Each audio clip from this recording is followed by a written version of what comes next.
अस्सलाम वालेकुम नाज़रीन, मां आहियां शुएब अली उमरानी ऐं तव्हां ॾिसी रहिया आहियो BR टाइम न्यूज़। सभ खां पहिरियां शामिल कंदासीं हीअ रिपोर्ट। वज़ीर आज़म नई आदमशुमारी लाइ नई कमेटी जोड़े छॾी। आदमशुमारी बाबति वफ़ाक़ी काबीना जे इजलास में गौर बैदि इमरान ख़ान नई कमेटी जोड़ी। वफ़ाक़ी वज़ीर फवाद चौधरीअ चयो आहे त आदमशुमारीअ वारो अमल 18 महीननि में मुकमल कयो वेंदो।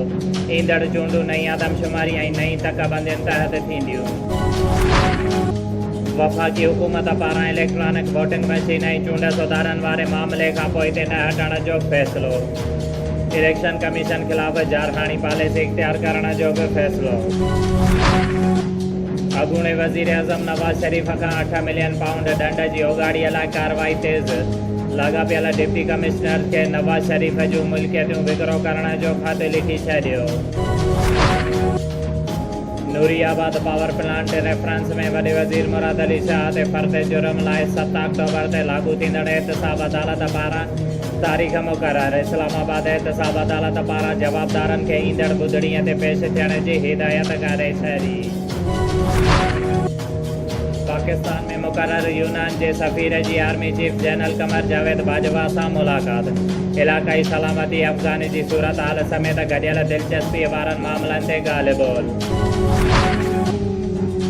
पॉपुलेशन वेलफेयर तरफ़ां 1 ॾींहं जी फ्री मेडिकल कैंप बुनियादी सिहत मर्कज़ करम अली जमालिया में लॻाई वई, जंहिंमें ख़ुसूसी तौर तालके पॉपुलेशन वेलफेयर ऑफिसर दौड़ा पास अली लुंड साहब शिरकत कई। तालके ऑफिसर मीडिया जे नुमाइंदनि सां ॻाल्हाईंदे चयो त हिन वक़्तु असांजे मुल्क जी आबादी एटम बम वांगुरु वधी रही आहे। अगरि असां हिन वक़्तु सारी आबादीअ ते कंट्रोल न कयो त अॻिते हली करे असांखे तमामु घणा मुश्किलात दरपेश अची सघनि था। 2030 ऐं 2040 में असांजे मुल्क जी आबादी डबल थी वेंदी।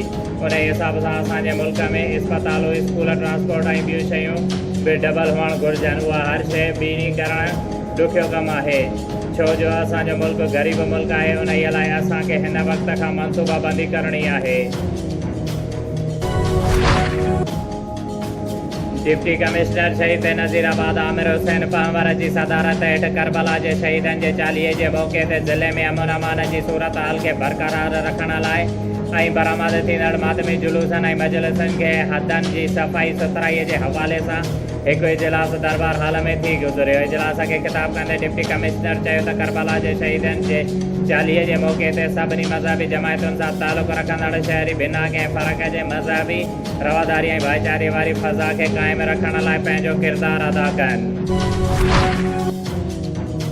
ज़िले खैरपुर जे ॻोठ वरियावाण जे रहवासन नौजवान नारी खेर ख़ातून जोड़े जो पंहिंजे सॻे पीउ, भाउ ऐं ॿियनि घर भातियुनि जे ज़ुल्म ख़िलाफ़ दाहींदे चयो आहे त मुंहिंजो पीउ लालची क़िस्म जो माण्हू आहे। मूंखे पैसनि एवज़ खपाए हिकु 60 साल पीरसन सन शहमीर जोड़े जो सां ज़बरदस्ती शादी कराए रहियो आहे, जेको मूंखे न पसंदि आहे। जंहिंजे करे मां पंहिंजी मर्ज़ीअ सां अर्ज़ु मोहम्मद जोड़े जो सां नवाबशाह जी अदालत में शरीयत मोहम्मदी मुताबिक़ शादी कई आहे। जंहिंखां पोइ मुंहिंजा माइट ईदल जवाद आबिद माजिद शहमीर ऐं पीरल जा दुश्मन थी विया आहिनि। मुंहिंजे मुड़ुस ते चोरीअ जा कूड़ा केस करे परेशान करे रहिया आहिनि। हुन चयो त असांजी जान खे ख़तरो आहे, असांखे लिखी दरबदर वारी ज़िंदगी गुज़ारे रहिया आहियूं। उन्हनि SSP खैरपुर ऐं सिंध हुकूमत खां मुतालबो कंदे चयो आहे त असांखे इंसाफ़ फराहम करे असांजी ज़िंदगी बचाई वञे। तालके नवाबशाह जे ॻोठ हाजी अयूब कलोईअ जे रहवासी ॿेले खाते जो मुलाज़िम पीर बख़्श शर पंहिंजे घरवारी शबीरा ऐं ॿियनि मासूम ॿारनि शबाना ऐं शबीना सां गॾु ॿेले जे ऑफिसरनि जे ज़ुल्मनि ख़िलाफ़ नवाबशाह प्रेस क्लब ॿाहिरां एहतिजाजी मुज़ाहिरो कंदे दाहींदे चयो आहे त मां ॿेले खाते में गुज़िरियल 25 सालनि खां बेलदार तौरु ड्यूटी कयां पियो, जॾहिं त मूंखे हिन वक़्त ताईं पको न कयो वियो आहे ऐं मूंखे गुज़िरियल 6 महीननि खां पघार नथी ॾिनी वञे, जॾहिं त कुझु ॾींहं पहिरियां मूंखे नौकरीअ मां कढियो वियो हो।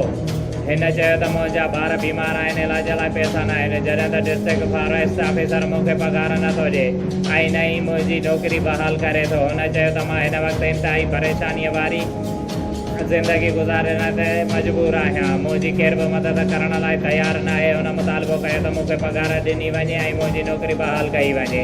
ॿी सूरत में नवाबशाह प्रेस क्लब ॿाहिरां ॿारनि समेत ख़ुदकुशी कंदुसि। शुएब अली उमरानी खे ॾींदा इजाज़त। वधीक ख़बरुनि ऐं अपडेट्स लाइ ॾिसंदा रहो BR टाइम न्यूज़।